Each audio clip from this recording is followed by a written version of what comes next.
Unfolding mystery. The co-pilot who flew a passenger jet into a mountain had been excused from work by a doctor.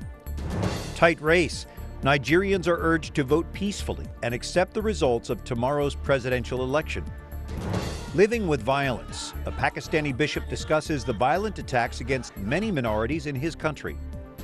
And setting an example. Pope Francis offers the homeless of Rome VIP treatment.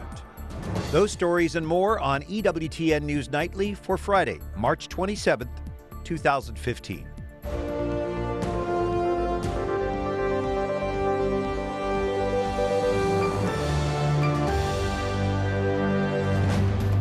Good evening from Washington. Thanks for joining us. I'm Brian Patrick with your news now. The search for answers continues tonight. We're learning more about the co-pilot prosecutors say intentionally crashed a plane into the French Alps, killing 150 people. Jason Calvi joins us now with the latest.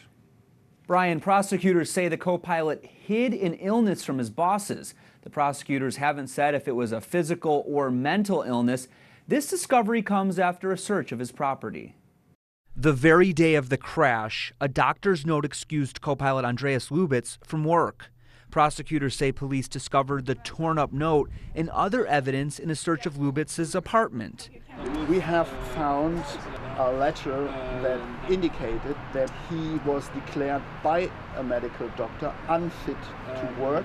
The CEO of Germanwings' parent company tells CNN safety precautions didn't stop the massacre. The pilot has passed all his tests, all his medical exams. His parents' neighbor describes Lubitz as a calm, healthy jogger. Lubitz trained in Germany and here in Arizona. The U.S. Federal Aviation Administration gave him a certificate clearing him of psychological problems. A very normal young person full of energy. What can I say? He had a bright future. He made his hobby into his job. The hunt for clues continues. A French search team is navigating the treacherous French Alps. In the rubble of the crash, they're finding hundreds of remains, but not a single body intact. 150 dead. Today, the father of one of the 3 American victims speaks out. I don't feel anger. I'm really sad for the father, the parents of that young pilot. I can't imagine what they're going through right now. And German students who lost 16 schoolmates and 2 teachers hold a memorial service for their friends. German media is reporting the co-pilot had a history of depression, but the hospital that treated him over the past 2 months denies it was for depression. Prosecutors say there was no suicide note or evidence of ties to terrorism.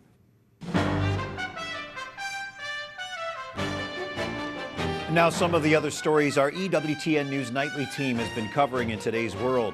The Senate passes a budget resolution in the middle of the night after a marathon session. It took nearly 16 hours to get through all the amendments. The House passed its own budget this week, meaning the different versions still need to be reconciled. Passing a budget will allow Republicans to use a special Senate rule known as reconciliation. They can now repeal, if they want to, Obamacare without the threat of a Democratic filibuster. The president vows to veto any such repeal, but passage in both chambers of Congress would be a key accomplishment for the GOP. Senate Minority Leader Reid announces today he will not run for another term. The 75-year-old Nevada Democrat lost the Senate's top job in November when voters swept Republicans into control. He also suffered a personal setback on New Year's Day. Reid fell while exercising in his home. He suffered serious bruises and a lasting injury to his eye. He says he wants to focus now on bringing Democrats back to power in the Senate. His announcement is expected to set in motion a scramble for a new Senate Democratic leader. A Colorado woman accused of removing an unborn child from another woman's womb will not face murder charges. Investigators say Donnell Lane lured 26-year-old Michelle Wilkins, then nearly 8 months pregnant, to Lane's home through a Craigslist ad for baby clothes. Police say Lane attacked her and cut the baby from her womb. Lane's husband found the infant girl in a bathtub and rushed her to a hospital where she was pronounced dead. Michelle Wilkins left the hospital this week. Colorado Right to Life tells us a fetal homicide bill that failed to pass in 2013 would have allowed prosecutors to seek murder charges. Indiana Governor Mike Pence signs a law keeping the state from infringing on people's religious beliefs. Supporters say it means that if people object to marriage of a same-sex couple, they cannot be compelled to provide a service such as catering. Opponents are concerned that the law actually legalizes anti-gay discrimination. This bill is not about discrimination. And if I thought it was about discrimination, I would have vetoed it. Ryan Anderson of the Heritage Foundation calls the law a victory for religious freedom. He says it provides a common-sense way to balance the fundamental right to religious liberty with government interests. We'll have more discussion on that issue next week. Nigeria's president calls for peace ahead of that country's elections this weekend. The elections in Africa's largest democracy are expected to be very close. Incumbent Christian President Goodluck Jonathan faces Muslim candidate Muhammadu Buhari. Nigeria is reeling from the violent Boko Haram Islamic uprising. Nigeria's military says it's forcing the extremists from a string of northeastern towns, hoping to prevent election disruptions. CIA figures show Nigeria to be 50% Muslim and 40% Christian. Pope Francis expresses his closeness to suffering families in northern Nigeria. The Vatican released a statement in which the Holy Father asks local bishops to join him in solidarity with those families. 20 people are injured today in Pakistan following the roadside bombing of a bus carrying police officers. You can see the damage to the bus in the southern port city of Karachi. Another 5 officers were killed Thursday in a rocket attack. The Taliban claims responsibility for both of these attacks. Pakistan's prime minister condemns the attacks. He says such cowardly acts cannot weaken his government's resolve to eliminate terrorism. Archbishop Joseph Coots of Karachi, Pakistan, is joining us from Rome tonight. And Christians in your country have seen so much violence there. How are they coping? It's not just the Christians who have seen violence. We have been experiencing violence in Pakistan over the last few years. As Christians, we have only recently felt the impact of what is going on. The attack on 2 churches, I guess you're referring to, about 12 days ago. Before that, we had a very violent act in December before Christmas on a school in Pakistan where this was not a Christian school.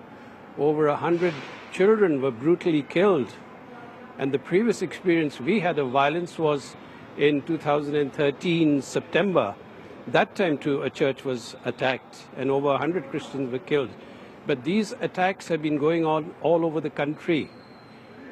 A couple of days after these 2 churches were bombed on 15th of this month, there was a bomb attack on a mosque in Karachi, again because security throughout the country, we're more alert now to such attacks, so the death toll was not so high. And also another school in the big city of Karachi, there was an attempted attack where they threw hand grenades. Thank God there was no loss of life there. So what we're experiencing in Pakistan is these kind of attacks in different places. It is now they have turned towards churches, but they've been attacking the mosques of the Shiites. They've been attacking other places, not only worship, schools. They're just looking for soft targets. That's what it is really. And what would you say to those who are tempted to retaliate with violence? No, it's not the question that everybody is retaliating with violence. I'm referring now to the twin bomb attacks on the 2 churches on the 15th. What happened was everybody was so emotionally charged that they really, some of the young Christians there, because this happened just outside the church on a Sunday, which was a holiday, so everybody was around. The church was full. Fortunately, the suicide bomber didn't get to go into the church. 2 policemen outside and a young Christian who grabbed him, they were all killed. So there were very strong feelings at that point. And 2 other men who happened to be around, they presumed that they were also terrorists. The people started beating them, and they beat them so badly that unfortunately they died. So this was really an act of violence that should not have been without seeing who these 2 were. So that was really uncalled for and understandable from one point of view, given the emotions were so high, but yet something that should not have happened. Well, we pray with the Holy Father for peace in Pakistan and throughout that region. Archbishop Joseph Coots, thank you so much for joining us this evening. Right, you're welcome. And Rome's homeless get a surprise visit from Pope Francis during a tour of the Sistine Chapel. Missionaries of Charity Sisters and off-duty Swiss Guards accompanied the 150 homeless people on the private tour. Dinner for the group followed late yesterday at the Vatican museums. Francis asked that no images of his visit be shown. The Vatican says, though, he met with each visitor after blessing the group and asking for their prayers. Pope Francis told his guests, quote, "This is everyone's house. It's your house. The doors are always open to everyone." Coming up, the 5-year saga of a young soldier captured by the Taliban who's now charged as a deserter. And preparing for Holy Week with Pope Francis.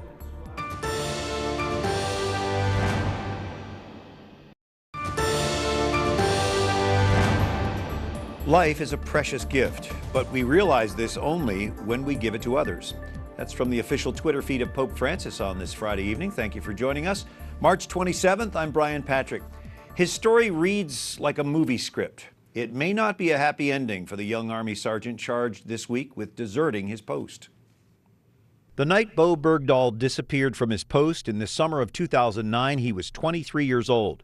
The Army sergeant's gun, bulletproof vest, and his night vision goggles were all found in his bunk. From that moment, the U.S. military would spend almost 5 years looking for and negotiating for Bergdahl's release. Our commanders are sparing no effort to find this young soldier. It's a saga that still isn't over for the soldier who is now 28 years old. Other soldiers in his unit have described Bergdahl as a deserter and a traitor to his country. I think he just wanted to go on an adventure without having anybody to answer to, without having anything to worry about. He wanted to be able to go out and see Afghanistan for himself without, the Army stopping him.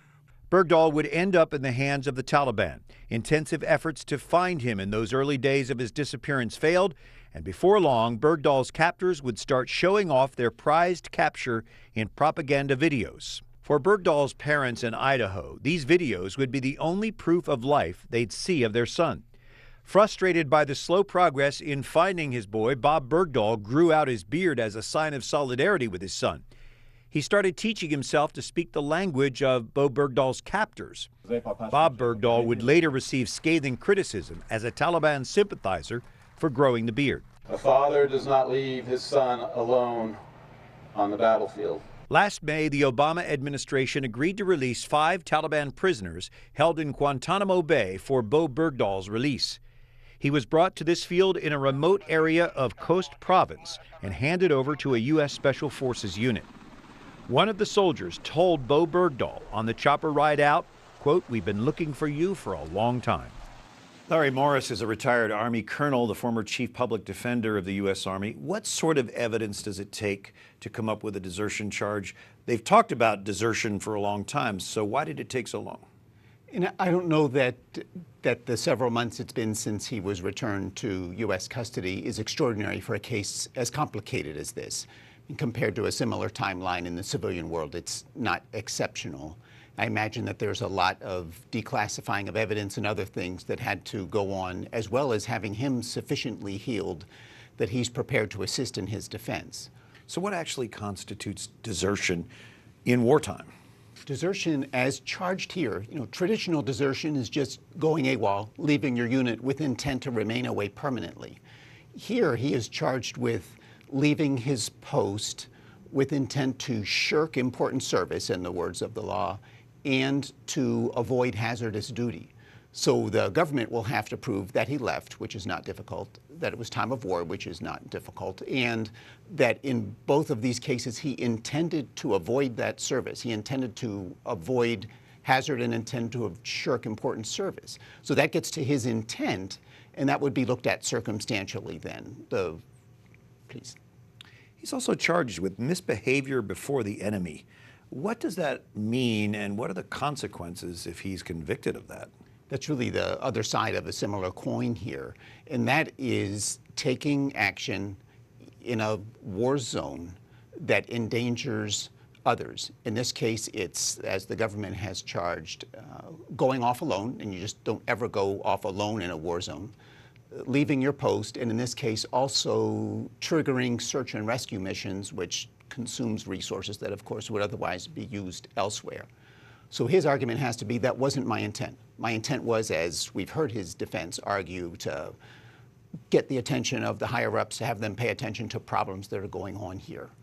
And his defense will center, you would expect, on that and on a similar aspect of him being kind of young and naive. You were in that role for quite a long time with the Army as the judge advocate. Is that like the public defender, pretty much? One of my jobs was as the chief public defender of the Army, yes. If you had this case, how would you argue it? You'd look at kind of a declining set of options. First, you'd seek to not have a conviction. So I think the defense will ask for an administrative discharge, what the Army calls an other than honorable discharge, which is still unfavorable, but it means no conviction, no jail time. Should that not happen, then you'll look for a lower level of criminality, which means then a lower possible sanction.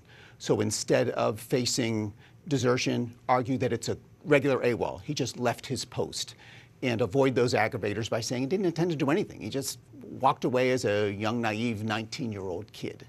Therefore, you should convict him of something less. Therefore, the potential sentence is much lower.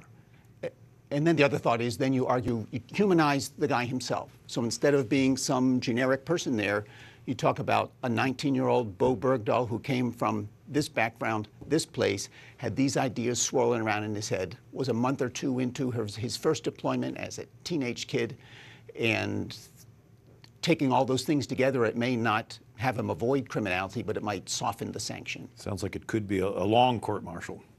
Could be a lot of work will be done ahead of time, of course, by both sides. All right, we appreciate Colonel Larry Morris joining us, retired colonel with the Army. We appreciate you very much. Thanks. Thanks for your insight. Well, with only months to live, a veteran who served in Vietnam realizes his long-term dream. Catherine Zeltner has that story. It's a dream come true for a dying Vietnam veteran. Joseph Hooker is battling cancer and heart disease. He's only expected to have months left to live. Wednesday, he visited Pearl Harbor. My dream was to see Pearl Harbor, and I feel now I did my purpose.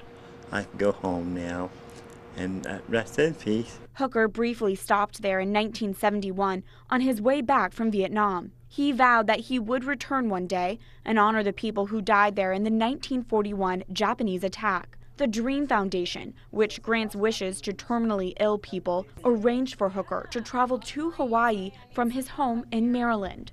Catherine Zeltner, EWTN News Nightly. Oh, thank you, Catherine. God bless him. The Holy Father is preparing for Holy Week. This morning, the Pope's preacher gave his fourth Lenten sermon. He focused on the common faith of the Eastern and Latin rites of the Church and how the two understand Christian salvation. Next week, Pope Francis presides at Holy Week services. Thousands of pilgrims flock to Rome every year for Holy Week and Easter.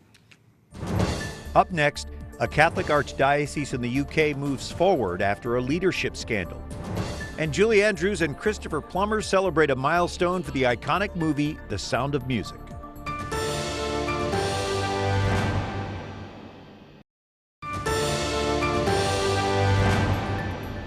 How about a Friday fact from Mother Angelica?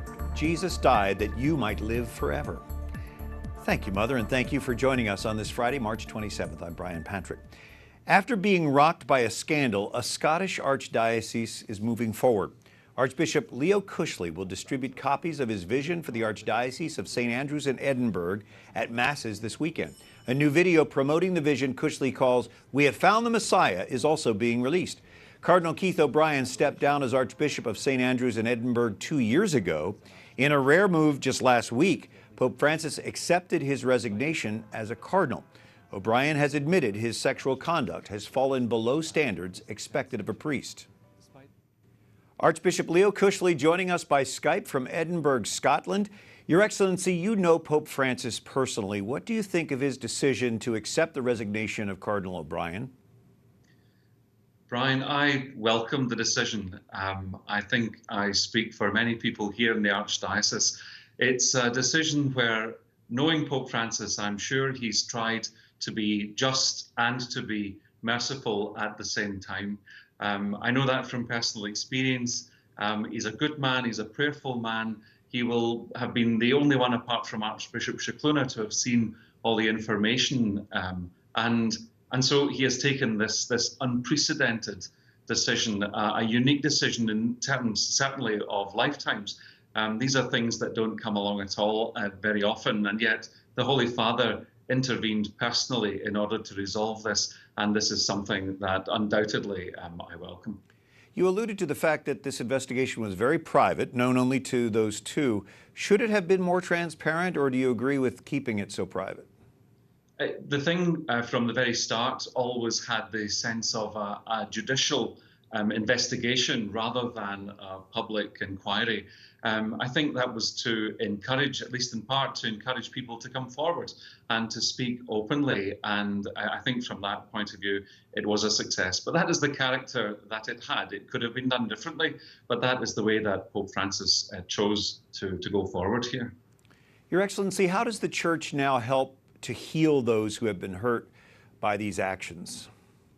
I think that will be a long and a slow process. People, Catholics, are demoralized by what happened. Those who are affected personally certainly feel very let down by this. It's not for me to speak in their place, but I would certainly like to offer our feelings and to express our sorrow and regret for what happened to them, and to hope that little by little, everyone here affected by what happened will be able to grow back together again through peace and reconciliation, and through prayer and through patient hard work to build bridges again. And of course, it is your task now to move forward with the Archdiocese. You're releasing a booklet and a video this weekend. What's the goal of this campaign? That's right. Well, having been here for not quite 2 years, I've had a chance to look around myself and see the situation in the diocese. And so I decided to write this modest little letter here and to explain to people my kind of general vision for the diocese. And it's one where I think we propose some old truths and we look to use our imagination for the future in order to be a missionary church, an evangelizing church, and to place Jesus Christ, true God and true man, once again at the center of our lives, and especially through the Sunday Eucharist. I think that's got to be at the very center of who we are as Catholics throughout the world, and St Andrews in Edinburgh is surely no exception to that. Well, as we approach Holy Week and the beautiful celebration of Easter, our prayers are with you, Your Excellency, and your flock there. Thank you for joining us. Thank you, Brian. And it's hard to believe it's been 50 years now since the world was singing Do, Re, Mi and My Favorite Things. These are a few of my favorite things. The classic movie musical Sound of Music celebrates its golden anniversary this week in Los Angeles. Co-stars Julie Andrews and Christopher Plummer were joined by other cast members and fans for the celebration. Do, re, mi. So what makes the Sound of Music so enduring? I can't honestly give you that answer because I'm asked it all the time, and it could be any number of things. It could be that it's a family movie. It could be that it's a love story. It could be that the music is so great or the scenery is so beautiful. But they all came together to make, I guess, a joyous family film. That's about the best way I can describe it. I think it's an escape film. I think it's very important. It's an innocent time, from an innocent time, and with the horrific world situation right now, it's great for parents to take their children to see something as sort of innocent and pure as this. And that's why each year there's another whole phalanx of children coming to see it. Plummer says there was a lot of giggling as he and Julie Andrews sang to one another just inches apart, and he says they've remained good friends over all these years. Until Monday of Holy Week, for the EWTN News Nightly team, I'm Brian Patrick, and we leave you with musical memories from the Sound of Music celebrating 50 years.